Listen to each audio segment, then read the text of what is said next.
Bismillahirrahmanirrahim. Assalamualaikum warahmatullahi wabarakatuh.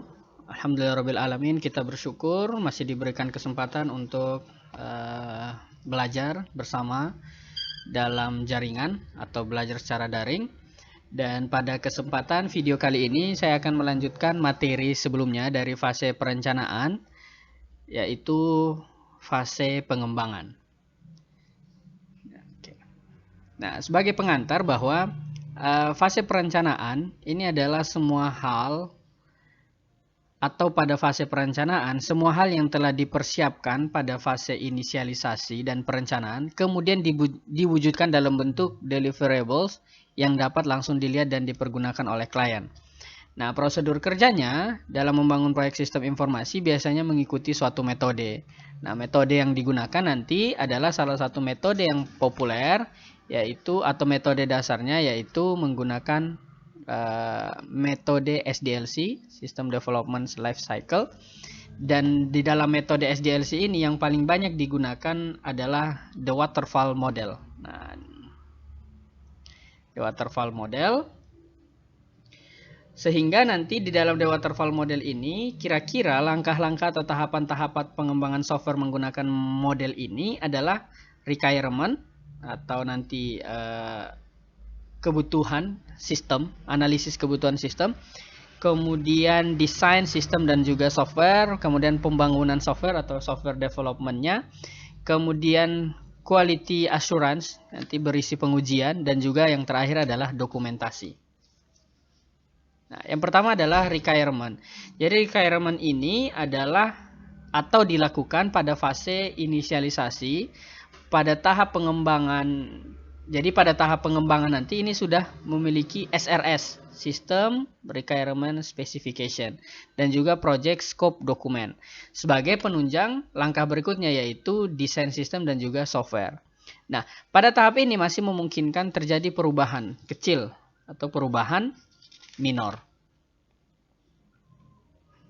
Nah, di dalam tahap berikutnya adalah desain sistem dan software. Jadi setelah requirement atau kebutuhan sistemnya dibuat, mulai mendesain sistem dan juga atau softwarenya.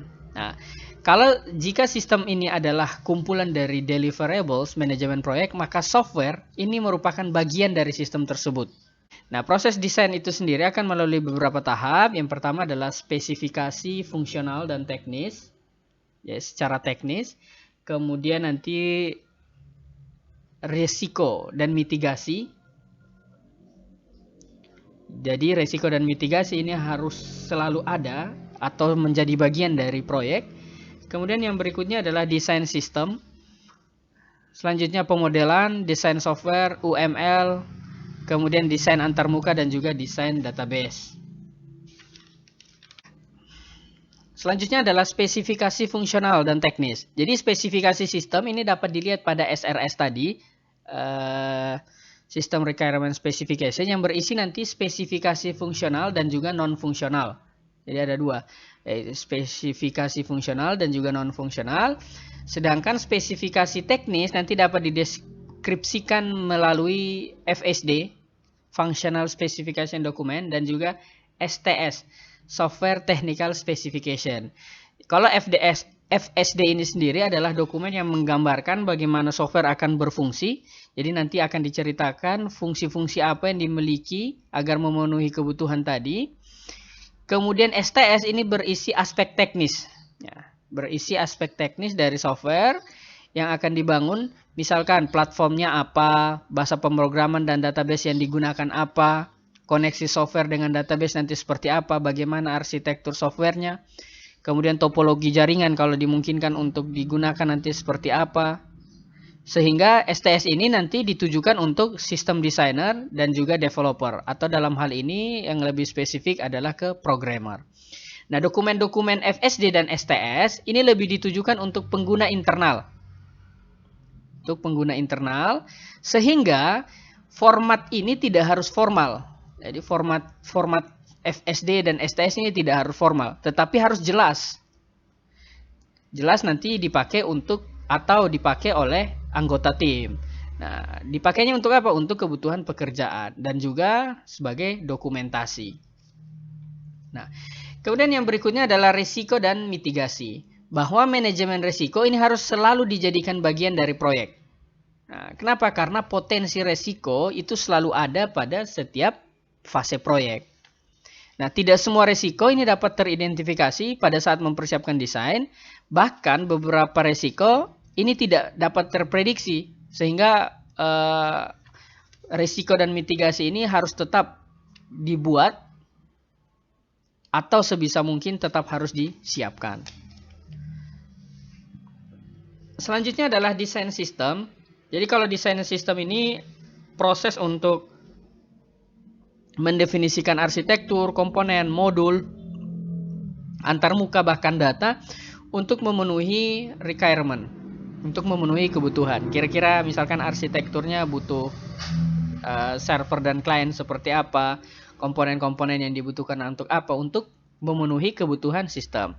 Nah, metode yang dapat digunakan, metodenya banyak, atau metodenya bisa terstruktur, itu bisa menggunakan konteks diagram, DFD atau data flow diagram, ERD untuk database dan lain-lain. Atau kalau yang object oriented, ini bisa menggunakan pemodelan Unified Modeling Language atau UML. Selanjutnya adalah desain sistem. Jadi kalau desain sistem ini dikenal ada dua jenis, yaitu desain logical dan juga desain fisik atau physical. Nah, desain logical ini melakukan representasi abstrak sistem dengan diagram, gambar, ataupun bagan. Sehingga bagaimana aliran data, aliran inputnya, dan outputnya seperti apa, itu dapat dipahami oleh developer. Nah, untuk membuat desain logical ini harus memenuhi 3 pertimbangan, yaitu fungsi, apa yang harus dilakukan sistem, kemudian waktu, apa yang terjadi, kapan, kemudian information atau informasi apa yang akan dihasilkan oleh sistem, bahkan dibutuhkan oleh sistem. Sedangkan desain fisikal, ini adalah desain yang berkaitan dengan proses input dan output yang sebenarnya dalam sistem. Ya, bagaimana nanti data diinputkan, bagaimana melakukan verifikasi, bagaimana melakukan autentikasi data, kemudian bagaimana nanti data diproses, seperti apa penyajian output yang dihasilkan, dan seterusnya. Sedangkan pembangunan software ini nanti sendiri, pada tahap ini bentuk software yang akan digunakan itu user mulai, atau software yang akan digunakan oleh user itu mulai dibangun. Nah, nanti ada pemrograman, kemudian integrasi sistem, debugging, dan juga akan berbicara mengenai programmer. Nah, pemrograman itu atau paradigma pemrograman itu banyak. Ada struktur programming, procedural programming, object oriented, event driven, dan lain-lain. Nah, dalam pengembangan sistem informasi dengan skala besar, pada fase pengembangan, biasanya tidak cuma mengandalkan 1 atau 2 orang programmer. Jadi memerlukan tim programmer. Sehingga karena diperlukan tim programmer ini harus saling berbagi pekerjaan. Nah, proses ini disebut dengan kolaborasi pemrograman atau collaboration programming. Berkaitan dengan penyimpanan dan dokumentasi program. Jadi program yang telah atau sedang dibuat harus disimpan dengan pengaturan yang harus ditentukan baik oleh pimpinan tim programmer ataupun manajer proyek. Nah, menyimpan source code ini tidak cukup. Jadi menyimpan source code-nya saja tidak cukup. Harus disertai dengan dokumen penjelasan bagaimana software nanti digunakan. Sehingga ketika kita memberikan kepada klien, tidak cuma yang kita berikan source code-nya saja, tetapi dokumentasi program. Bagaimana nanti dengan adanya program tersebut, software-nya akan berjalan. Yang berikutnya adalah integrasi sistem. Jadi setelah pemrograman dilakukan dan telah mencapai tahap penyelesaian, maka selanjutnya adalah menyatukan hasil kerja. Jadi menyatukan setiap hasil kerja dari anggota tim programmer ke dalam satu kesatuan sistem yang utuh. Misalkan ada yang membuat adminnya, ada yang membuat operatornya, ada yang membuat user yang lain. Kemudian di dalam pengguna tersebut ada modul-modul yang harus dikerjakan.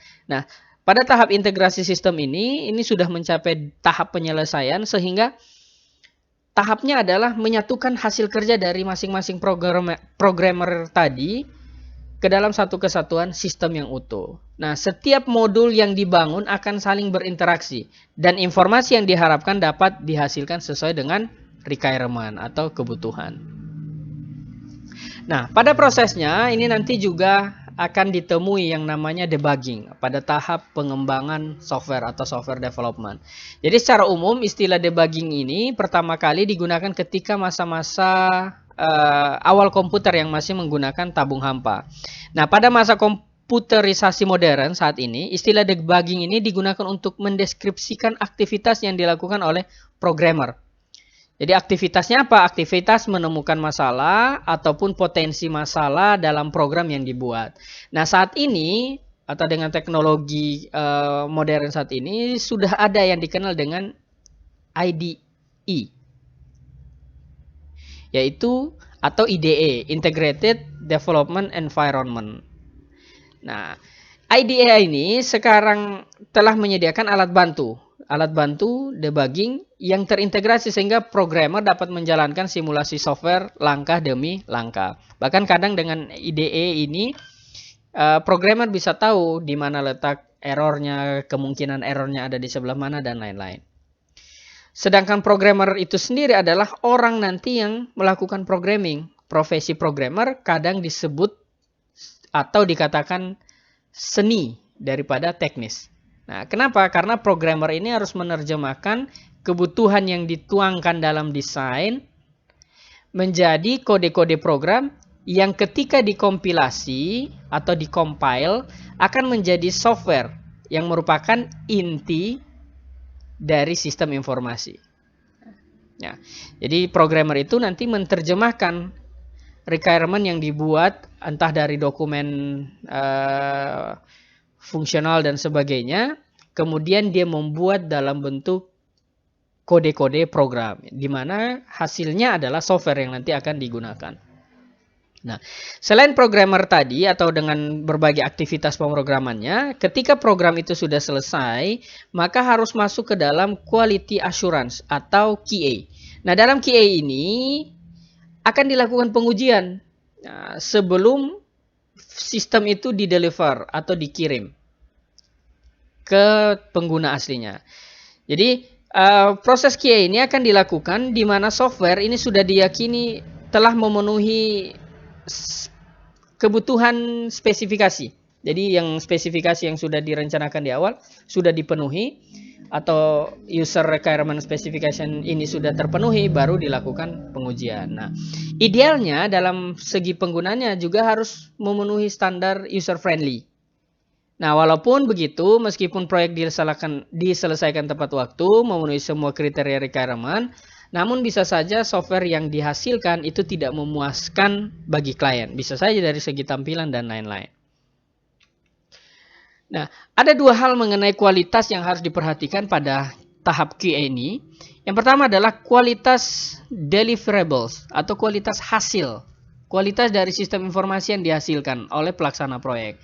Kemudian yang kedua adalah kualitas proyek itu sendiri, yaitu kualitas yang berhubungan dengan pelaksanaan pekerjaan dalam proyek. Bagaimana memanajemen waktu, manajemen anggaran, dan seterusnya. Nah, oleh karena itu dibutuhkan juga yang namanya rencana kualitas atau quality plan. Nah, quality plan ini langkah-langkahnya adalah menentukan sasaran bersifat kuantitatif sehingga pencapaiannya dapat diukur. Kemudian ukurannya menentukan ukuran dari apa yang sedang dibangun. Kemudian pelaksanaan aktivitas untuk mengurangi kesalahan dalam software. Untuk menjaga kualitas, menentukan sasaran, kemudian sifatnya kuantitatif supaya dapat diukur, kemudian menentukan ukuran dari apa yang sedang atau sementara dibangun, dan juga pelaksanaan aktivitas untuk mengurangi kesalahan dalam software. Nah, oleh karena itu, proses yang dilaksanakan adalah testing. Nah, dalam testing, software yang dihasilkan harus mampu melalui berbagai tahapan pengujian. Nah, hasil yang diharapkan adalah software bugs yang sudah diminimalisir, dan juga hasil lainnya adalah memenuhi semua kriteria dalam kebutuhan sistem. Nah, untuk melakukan testing, organisasi proyek harus memiliki tim. Nah, tim ini melakukan tugas secara independen. Metodologinya ada 3 kira-kira langkah besarnya. Ada buat strategi, kemudian buat desain, desain testingnya, kemudian melakukan testing. Nah, dibuat strategi sendiri, ini ada menentukan lingkup testingnya nanti seperti apa, input outputnya seperti apa, kemudian kriteria testingnya nanti seperti apa. Kemudian pada tahap rencana atau desain testing ada membuat skenario, membuat tes kasus manual, membuat tes kasus otomatis.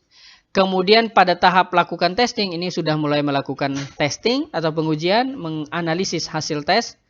Kalau tesnya itu software gagal, lapor, catat.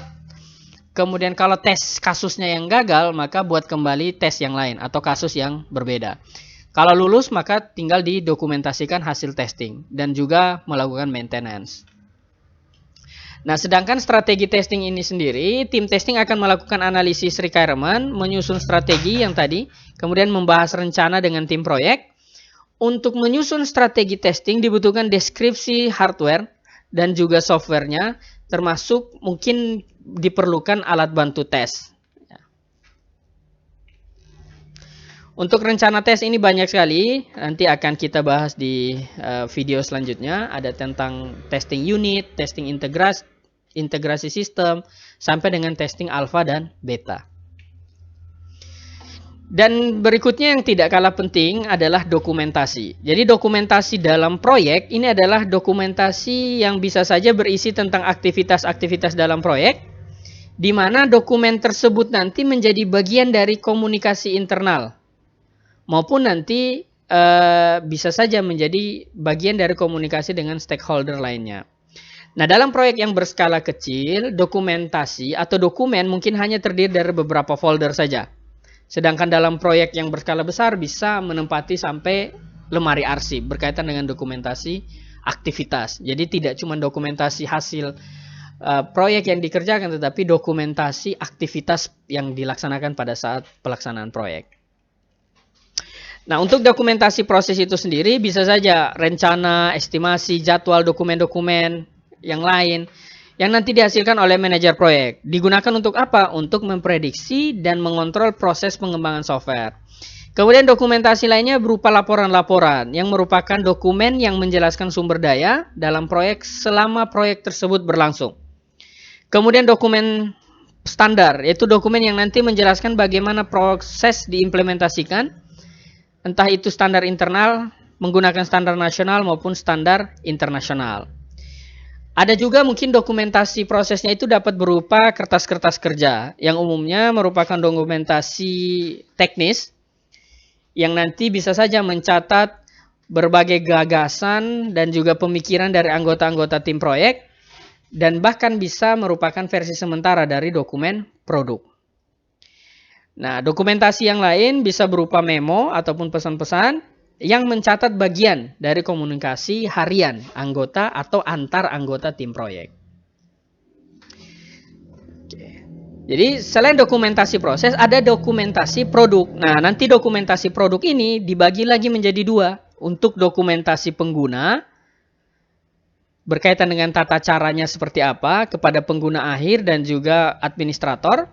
Kemudian dokumentasi sistem. Nah, dokumentasi sistem agak bersifat teknis karena isinya berisi dokumen kebutuhan sistem, nanti dokumen yang menjelaskan arsitektur sistem seperti apa, dokumen yang menjelaskan modul-modul dalam sistem, menjelaskan fungsionalitas antarmuka, bahkan bisa saja dokumentasinya berupa source code program dan juga dokumen validasi untuk mengecek validitas dari program yang dihasilkan dan juga petunjuk maintenance atau pemeliharaan sistem. Nah, untuk membuat kualitas dokumen ini ada standarnya atau struktur dokumen atau acuan yang bisa digunakan. Nah, salah satunya adalah menggunakan standar IEEE, yaitu di dalam dokumen tersebut ada data identifikasi, daftar isi, daftar gambar, pendahuluan, kemudian informasi mengenai penggunaan dokumen, konsep pengoperasian, prosedur, informasi perintah-perintah software, kemudian error handling atau penanganan kesalahan dan juga pesan kesalahan, penyelesaian masalah, sumber informasi, fitur-fitur navigasi, dan juga kemampuan searching dan sebagainya. Nah, sedangkan standar-standar dokumen yang perlu adalah standar prosesnya seperti apa, standar produk, standar presentasi yang terdiri dari struktur dokumen tadi, presentasi dokumen dan juga pembaruan dokumen, atau bisa saja standar interchange atau pertukaran dokumen. Nah, untuk gaya penulisannya menggunakan atau beberapa tips yang ada yaitu menggunakan kalimat aktif daripada pasif, menggunakan tata bahasa yang benar, tidak atau jangan menggunakan kalimat yang terlalu panjang yang menjelaskan beberapa fakta sekaligus. Kemudian isi paragrafnya terlalu panjang. Jangan bertele-tele, jadi gunakan kalimat yang ringkas tapi jelas. Kemudian gunakan istilah yang tepat. Jika nanti deskripsinya itu kompleks, maka ulang kembali dan sederhanakan. Kemudian manfaatkan cara pemisahan dalam satu bagian menjadi sub-sub bagian. Ya, misalkan ada menu, di dalam menu ada menu-menu lagi untuk menjelaskan dokumennya, cara penggunaannya, maka dipisah per menu. Kemudian jika perlu susunlah fakta-fakta dalam daftar rincian dan jangan memberikan referensi dalam bentuk nomor bab atau seksi saja, tetapi berikan informasi singkat mengenai referensi tersebut. Nah, dalam kualitas dokumen, salah satu dokumen atau dokumentasi yang sering bahkan saat ini paling banyak digunakan adalah dokumentasi yang dilakukan secara online. Nah, bentuk paling sederhananya adalah file readme. Ya, file readme ini file yang biasanya kalau kita download software dan lain-lain ada satu file entah itu txt atau berbentuk teks yang isinya adalah informasi singkat mengenai software. Nah, bentuk dokumen juga lebih praktis dan efisien dalam mendistribusikannya. Mudah juga nanti kita lakukan pencarian, apalagi kalau sudah online atau terkoneksi dengan internet. Namun kekurangannya adalah, jadi bukan seperti buku, jadi tidak mudah sekedar melihat-lihat. Jadi melihat dokumen harus menggunakan bantuan software. Kalau buku tinggal ada bukunya kita buka. Tapi kalau file-file dokumentasi online misalkan dia harus PDF, maka kita harus install software yang mendukung supaya file PDF-nya dapat terbuka. Kemudian kekurangan lainnya adalah membaca melalui layar monitor ini tidak selalu mudah. Nah, yang paling sering terjadi adalah terjadi kelelahan mata. Dan juga seringkali pengguna tersesat dalam dokumen online. Nah, dalam tanda kutip tersesat ini banyaknya link dari satu referensi ke referensi yang lain. Sehingga nanti pengguna bukan cuma tersesat tapi bingung juga dalam menggunakan dokumentasi secara online. Oke, itu saja yang bisa saya sampaikan. Mudah-mudahan bermanfaat. Jika ada pertanyaan, silakan ditulis di kolom komentar. Saya akhiri. Assalamualaikum warahmatullahi wabarakatuh.